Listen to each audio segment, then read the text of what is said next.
Bonjour à tous. Merci d'être avec nous pour ce live du mercredi 11h de CalArt, comme d'habitude. Un live un peu particulier parce que c'est quand même le 10e. Alors, on n'a pas 10 ans, hein, c'est un live par semaine.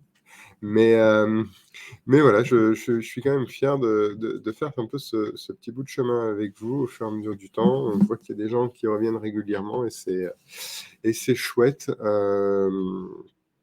Il y a des rediffusions sur YouTube, parce que c'était un des retours qu'on avait eu. On ne fait pas encore de live sur YouTube directement, mais au moins il y a la rediff, donc vous pouvez le consulter quand vous voulez. Euh, et c'est toujours un plaisir de partager avec vous un peu les news qu'on a vu passer dans l'actualité NFT, Web3, les projets que je rencontre. Et, euh, et voilà, donc je suis Stanislas Meko, fondateur de CalArt. CalArt, c'est une plateforme de NFT un peu différente, puisqu'on fait des NFT uniquement en euros et en dollars.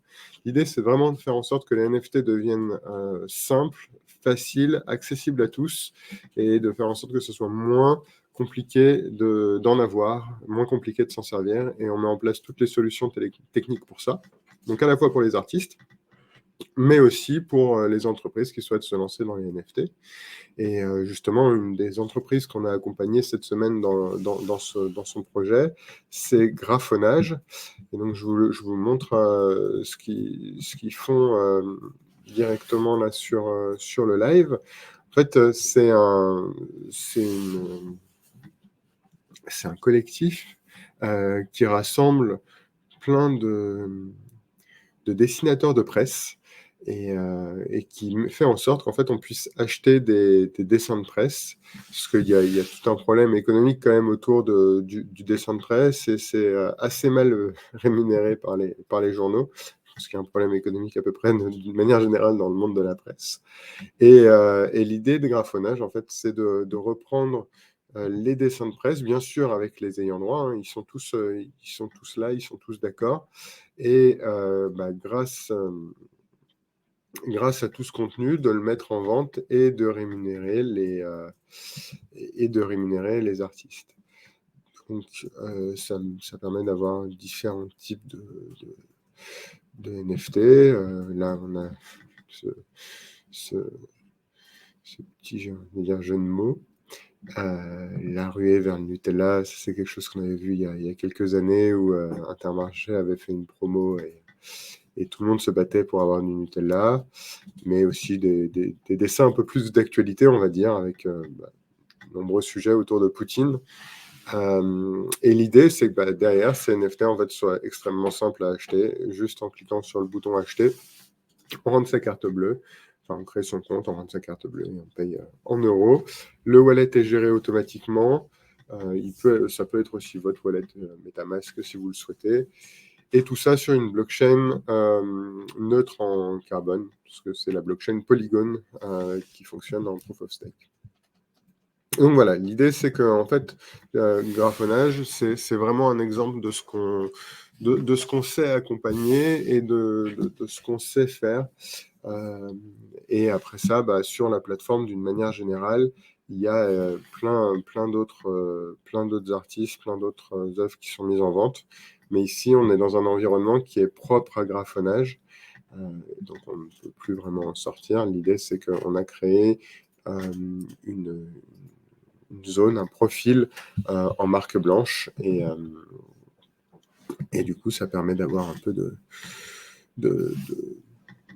mettre en avant la marque Graphonage et pas spécialement CalArt. J'aime beaucoup celui-ci, par exemple. Enfin sorti du Covid. Non, pas tout à fait. Poutine est arrivé. Voilà, donc Graphonage, c'est vraiment un des projets qu'on a accompagné ces dernières semaines. Bravo à eux pour leur lancement. C'est jamais simple. Il ne faut pas négliger en fait sur le lancement des NFT la communication qui est nécessaire en amont. Là, il y a quand même une belle mission qui est de rémunérer les dessinateurs, les créateurs de dessins de presse.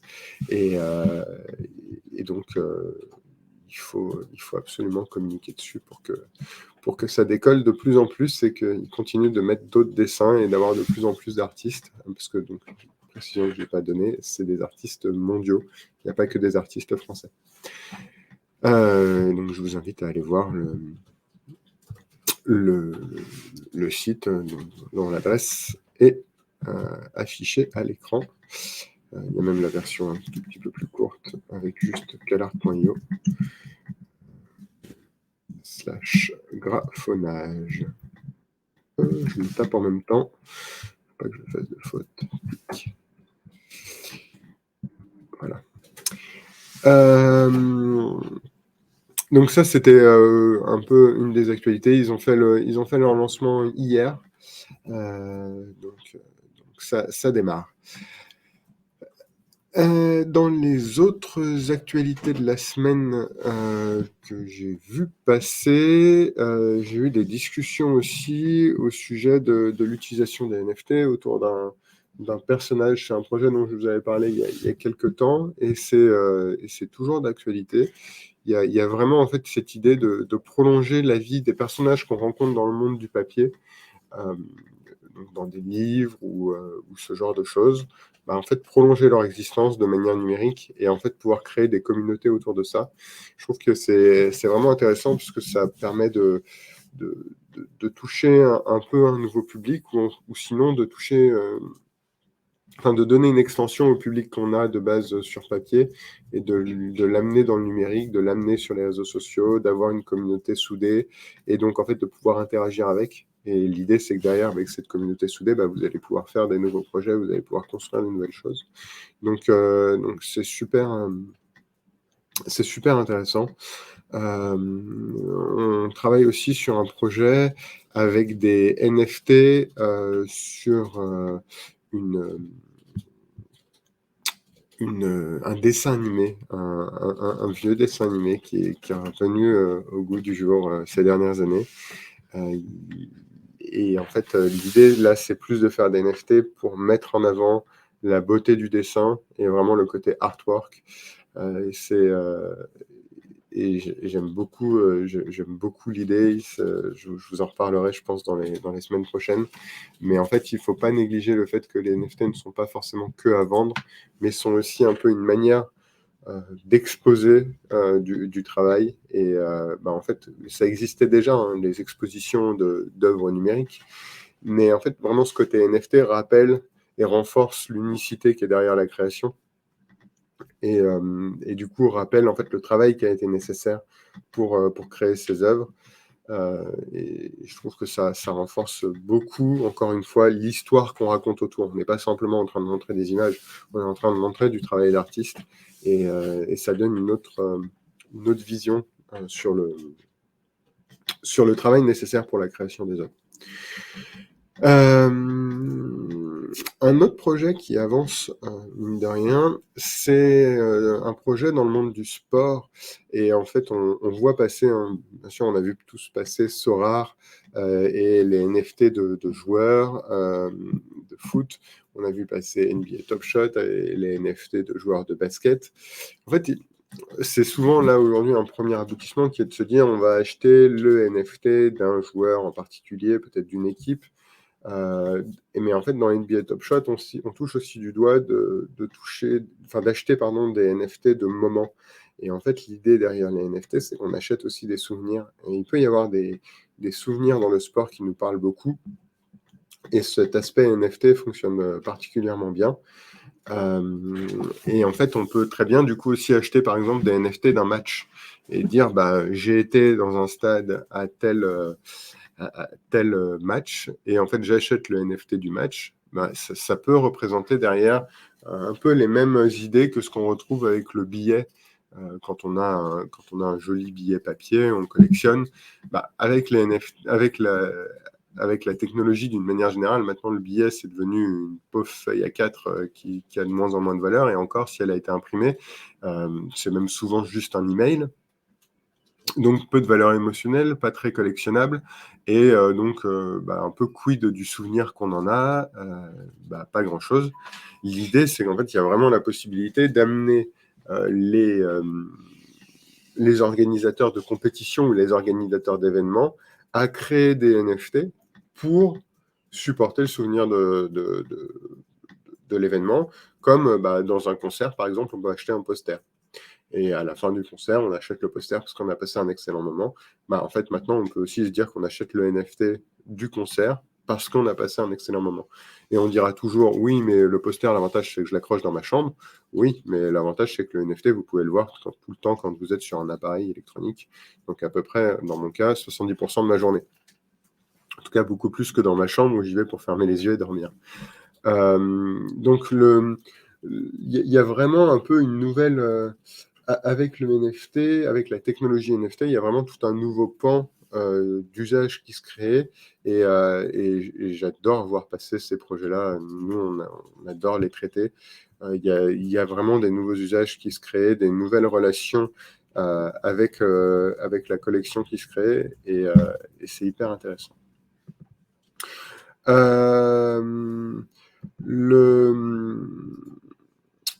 Le point que je voulais voir avec vous aujourd'hui, sinon, c'était aussi le sujet des DAO.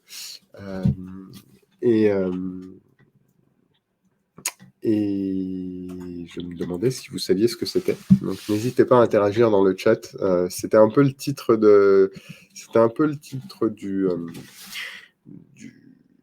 du live d'aujourd'hui. J'ai eu l'impression que ça faisait peur. J'ai eu moins d'inscrits sur le live. Donc, je me demande si c'est pas un sujet qui vous fait peur. Mais du coup, n'hésitez pas à poser vos questions. Il y a vraiment pas de mauvaises questions. Au contraire, mais je suis largement preneur. Le sujet des DAO est un peu sans transition par rapport au sujet que j'ai évoqué juste avant dans l'actualité, même si en fait les NFT peuvent faire partie d'une DAO. Et en fait, on peut, dans le cadre d'une DAO, utiliser des NFT. Parce que qu'est-ce qu'une DAO? C'est ce qu'on appelle une Decentralized Autonomous Organization. Et on pourrait simplifier en disant que c'est une organisation décentralisée. Donc, ça serait comme une entreprise décentralisée ou une association décentralisée. L'idée, c'est qu'il n'y a pas de... ce serait un système où il n'y a pas de hiérarchie. On a la possibilité de voter sur des sujets et on vote sur ces sujets grâce à de la crypto-monnaie ou des NFT. Donc, on pourrait très bien se dire que demain, vous vendez des NFT et grâce aux NFT que vous avez vendus, les acheteurs ont un droit de vote et les acheteurs vont avoir la possibilité de dire moi, sur cette décision-là, je vote comme ça. Et en fait, l'ensemble des parties prenantes, l'ensemble des possesseurs, des holders d'un NFT pourront dire je veux qu'on aille dans telle direction. Donc, en fait, c'est un peu comme si on faisait une assemblée générale régulièrement sur un ensemble de décisions. On n'est pas obligé de le faire sur toutes les décisions. Mais en fait, l'idée, c'est de pouvoir gérer une société d'une manière beaucoup plus...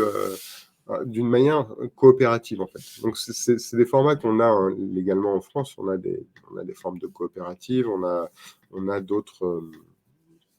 on a déjà légalement la possibilité de fonctionner comme ça, mais l'idée, c'est qu'au travers d'une DAO, tout est tracé, tout est suivi sur la blockchain, et donc en fait, vous aurez la possibilité d'avoir des votes qui seront clairs, et en fait, il n'y aura pas de possibilité de tricher vis-à-vis de l'organisation. La publicité des choses fait que il n'y a pas d'intermédiaire sur lequel on pourrait douter.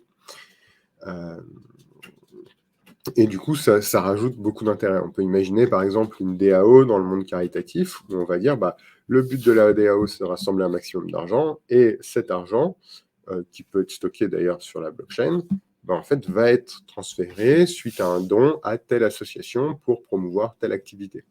Ça peut être une DAO, par exemple, d'investisseurs qui vont dire, moi, en fait, je veux qu'on soit tous d'accord je veux qu'il y ait la majorité, par exemple, qui soit d'accord pour investir dans une société.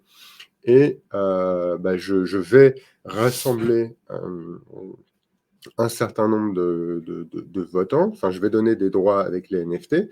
Et puis, ceux qui auront les NFT pourront voter sur là où est-ce que la DAO pourra investir, dans quelle société elle pourra investir. Il y a vraiment voilà, plein d'idées qu'on peut avoir autour de la DAO. Et l'idée, du coup, c'est aussi de décentraliser les décisions et d'arrêter de dire qu'il y a un CEO qui prend des décisions ou un comité stratégique ou un board de 3-4 personnes qui prend les décisions sur l'organisation de la société.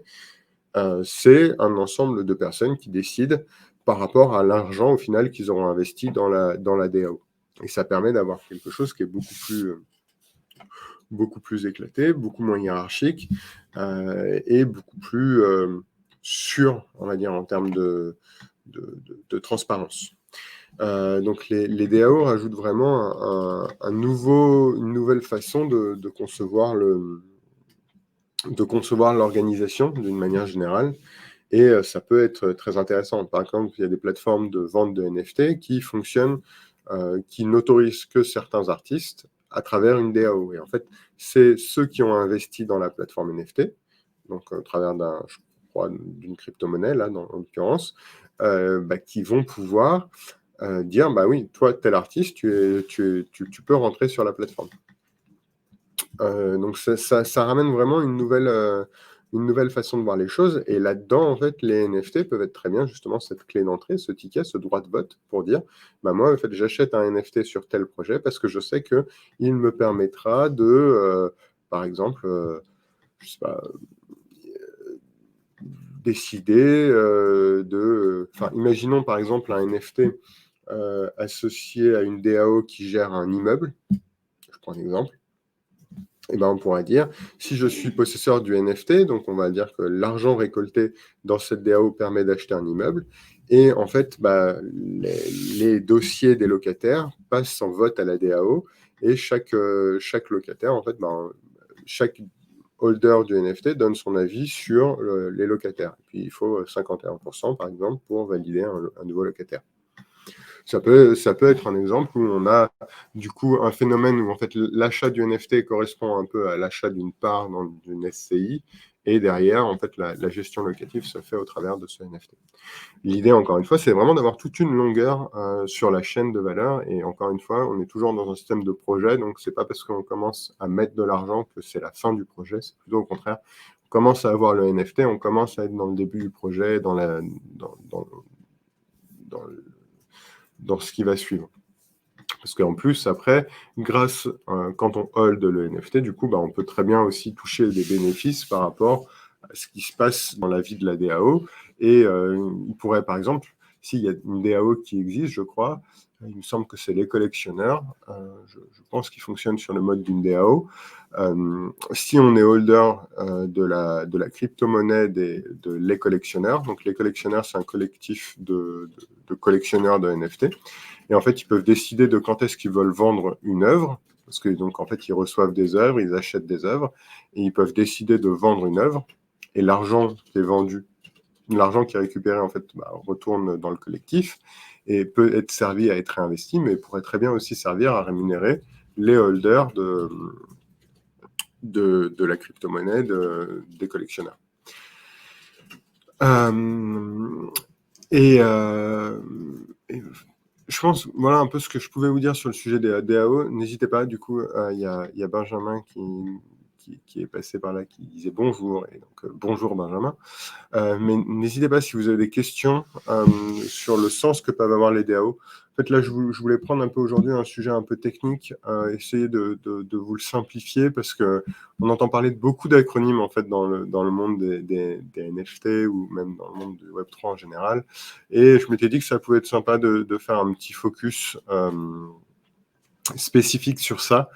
N'hésitez pas, si vous avez d'autres questions. L'idée vraiment, c'est de faire en sorte que tout soit simple dans le Web3 d'une manière générale. Donc, n'hésitez pas à interagir. Et je pense que c'est essentiellement ce que je pouvais vous dire sur l'aspect DAO. Il y a potentiellement pas mal de sujets, mais en tout cas, la première couche, c'est ça. C'est l'idée que on peut voter facilement, on peut donner son avis sur le fonctionnement d'une organisation parce qu'on détient un token, qui soit NFT ou crypto.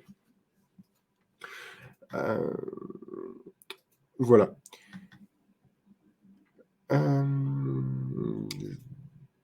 Petit moment de blanc, parce que du coup, je ne sais pas si vous avez d'autres questions. Je peux vous montrer, par exemple, je vais vous partager mon écran, je peux vous montrer un autre un exemple de DAO. Enfin, en fait, il y a 2-3 exemples de DAO qu'on connaît, qui est par exemple le Dug DAO. Je vais vous poster le lien. Tac, tac, tac. DugDAO.io, qui est une DAO d'investisseurs, comme je vous disais. Donc en fait, sur DugDAO, vous pouvez acheter. Je vous partage mon écran en même temps. Vous pouvez acheter donc de la crypto-monnaie Duck sur 2 blockchains différentes, soit sur Ethereum, soit sur Binance. Et en fait, avec cette crypto-monnaie, vous allez pouvoir décider et voter sur quel projet sera amené à gagner de l'argent au travers des investissements qu'il peut y avoir. Donc ça permet en fait de faire un peu de la finance décentralisée, de la DeFi, et ça peut être assez intéressant, à la fois pour se dire qu'en fait on présente son dossier avec le Get Incubated, ou juste vouloir investir et vouloir avoir la possibilité en fait d'investir dans des projets. Parce qu'aujourd'hui, c'est peut-être parfois compliqué d'investir dans des projets, c'est difficile de devenir un business angel. Au travers de plateformes comme DugDAO, c'est probablement beaucoup plus simple. Et la semaine dernière, en fait, je me souviens plus, mais la semaine dernière, il y avait quelqu'un qui était passé sur le live et qui nous avait envoyé l'adresse d'un système qui permet de faire des DAO facilement. Je demande juste si on peut retrouver le lien. Parce qu'en fait, il y a des sites internet qui permettent de créer des DAO facilement et de les animer. Parce qu'en fait, l'idée derrière, c'est pas simplement de faire une DAO, c'est surtout de l'animer, d'organiser les votes, de faire en sorte qu'elle fonctionne. Et je sais qu'on nous avait montré l'adresse d'un projet la semaine dernière, et c'est en fait pour ça, du coup, que je parlais de DAO aujourd'hui. Parce que c'était un sujet qui intéressait.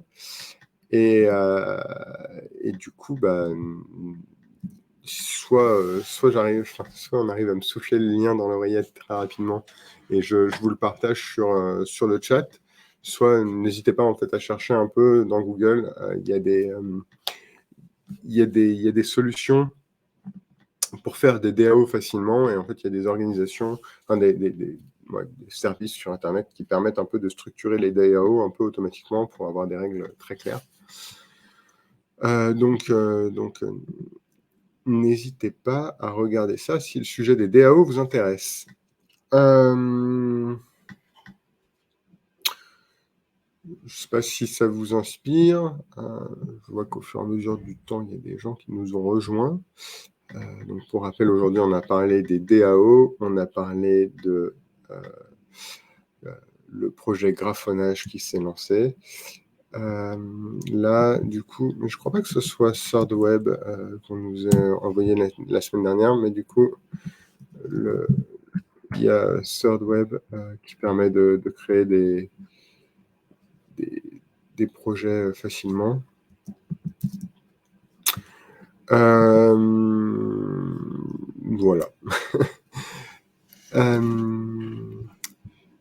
J'ai pas d'autres actualités du coup à vous partager aujourd'hui. J'avais pas mal de projets sur la première partie. On avance nous de notre côté sur pas mal de projets. Du côté de CalArt, on va même bientôt avoir la blockchain Tezos qui sera rajoutée. On aura les crypto-monnaies normalement d'ici fin juin ou en tout cas durant l'été. Et puis voilà pour nos petites actualités.